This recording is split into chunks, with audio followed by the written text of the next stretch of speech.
Seperti kata orang-orang, hidup itu nggak selamanya indah, tapi pasti akan indah pada waktunya. Ungkapan tersebut memang cocok menggambarkan kehidupan saat ini, yang banyak dari kita mengalami nasib kurang beruntung, seperti harus hidup sebagai gelandangan. Ya, biasanya hal ini dipicu oleh himpitan ekonomi dan juga track record masa lalu yang buruk. Nah, bicara tentang gelandangan, hari ini tidak sedikit dari mereka yang nasibnya telah berubah akibat pengaruh internet dan media sosial yang membuat mereka viral dan akhirnya menjadi terkenal. Mulai dari cewek Filipina yang berubah jadi model terkenal, pria gelandangan Amerika yang berubah menjadi voice over terkenal, hingga seorang pengungsi Suriah yang berubah menjadi pemilik 3 restoran di Lebanon. Nah, untuk mengetahui kisah lengkap dari mereka, mari kita saksikan bersama di video berikut ini, kisah gelandangan viral yang kondisinya berubah drastis.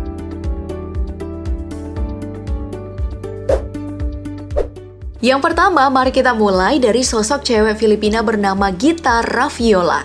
Dalam kisahnya, Gita ini merupakan seorang anak yang lahir dari keluarga yang tidak berkecukupan, di mana orang tuanya hanyalah seorang pemulung yang membuat Gita tidak mampu meneruskan sekolah dan harus jadi pengemis di Lucban, Filipina.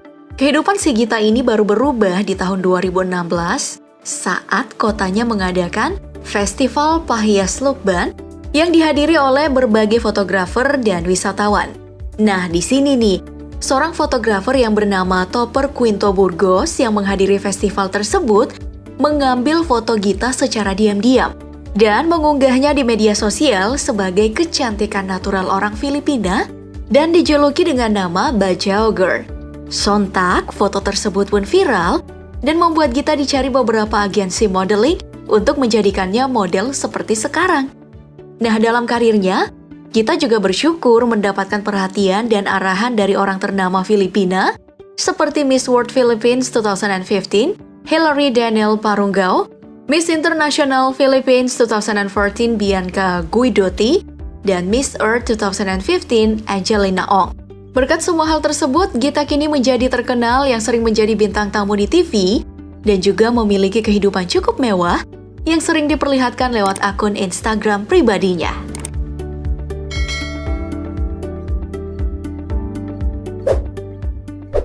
Nah, jika kamu pecinta kartun ataupun sering nonton di bioskop, tentu kamu tidak asing dengan pekerjaan yang bernama voice over, di mana salah seorang seniman digunakan untuk berbagai keperluan, seperti mengisi suara karakter kartun ataupun pemberitahuan publik. Nah, bicara masalah voice over, seorang pria bernama Ted William yang berasal dari Amerika mengalami perubahan hidup yang signifikan karena pekerjaan tersebut. Dalam kisahnya, Ted yang menjadi gelandangan selama 20 tahun akibat alkohol, obat-obatan terlarang, dan juga tindak kriminal mendadak viral di tahun 2011 silam saat Ted menjajakan suara emasnya di pinggir jalan. Seperti orang viral kebanyakan, Ted kemudian menjadi sensasi media sosial yang diundang ke berbagai acara TV di negeri Paman Sam, yang tentunya makin melambungkan namanya. Dalam berbagai kesempatan, suara Ted telah mengisi berbagai hal mulai dari iklan Pepsi hingga late night show Jimmy Fallon. Exit of I-71 in Hudson in Columbus, Ohio. Kini saat hidupnya berubah, Ted tidak melupakan masa lalunya sebagai gelandangan yang membuatnya menyumbangkan kebanyakan hartanya untuk organisasi dan rumah singgah gelandangan. Berdasarkan pengakuannya, sekarang si Ted ini udah punya satu mimpi besar, yaitu memiliki rumah laundry gratis yang bisa digunakan bagi semua gelandangan di negeri Paman Sam. Ya, semoga mimpi tersebut bisa segera diwujudkan agar bisa membantu banyak orang lain ya. Amin. Berdasarkan info yang beredar, sosok Abdul ini menjadi sosok viral media sosial dunia di tahun 2015 silam saat fotonya yang menjajakan pulpen sambil menggendong anak perempuannya.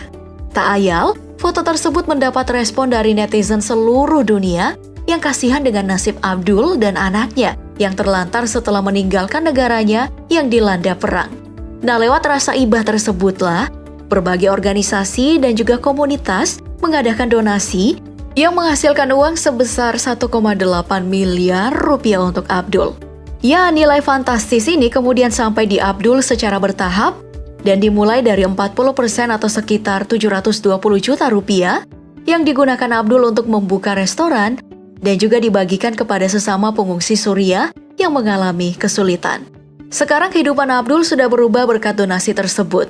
Dari yang dulunya hanya seorang gelandangan penjual pulpen, menjadi pengusaha yang udah punya 3 restoran dan mempekerjakan lebih dari 20 pegawai.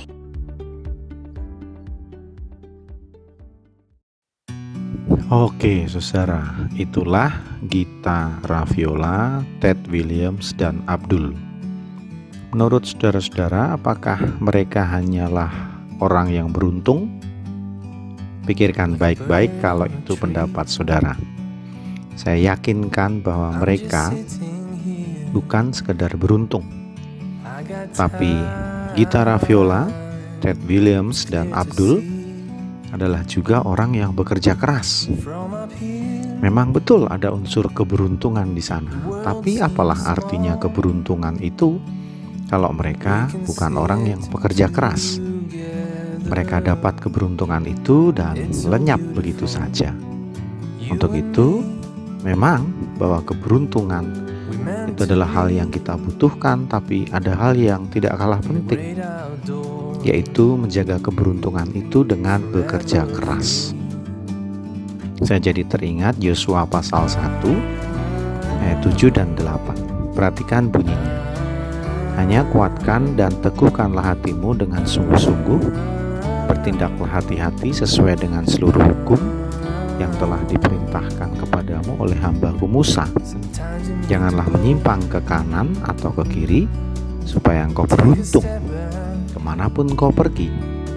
Janganlah engkau lupa memperkatakan kitab Taurat ini, tetapi renungkanlah itu siang dan malam, supaya engkau bertindak hati-hati sesuai dengan segala yang tertulis di dalamnya, sebab dengan demikian perjalananmu akan berhasil dan engkau akan beruntung.